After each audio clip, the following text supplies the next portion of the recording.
بسم اللہ الرحمن الرحیم۔ دنیا مومن کا قید خانہ اور کافر کی جنت۔ حضرت ابو موسیٰ سے روایت ہے کہ رسول اللہ صلی اللہ علیہ وسلم نے فرمایا، جو شخص دنیا کو اپنا محبوب و مطلوب بنائے گا وہ اپنی آخرت کا ضرور نقصان کرے گا، اور جو کوئی آخرت کو محبوب بنائے گا وہ اپنی دنیا کا ضرور نقصان کرے گا۔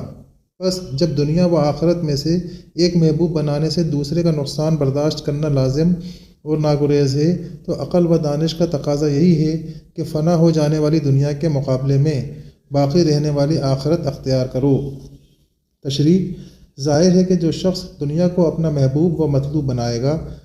تو اس کی اصل فکر و سعی دنیا ہی کے واسطے ہوگی، اور آخرت کو یا تو وہ بالکل ہی پش و پشت ڈال دے گا یا اس کے لیے بہت کم جد و جہد کرے گا، جس کا نتیجہ بہرحال آخرت کا خسارہ ہوگا۔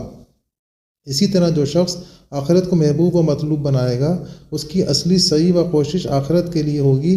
اور وہ ایک دنیا پرست کی طرح دنیا کے لیے جد و جہد نہیں کر سکے گا، جس کا نتیجہ یہ ہوگا کہ وہ دنیا زیادہ نہ سمیٹ سکے گا۔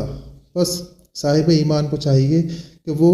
اپنی محبت اور چاہت کے لیے آخرت کو منتخب کریں جو ہمیشہ باقی رہنے والی ہے، اور دنیا تو بس چند روز میں فنا ہو جانے والی ہے۔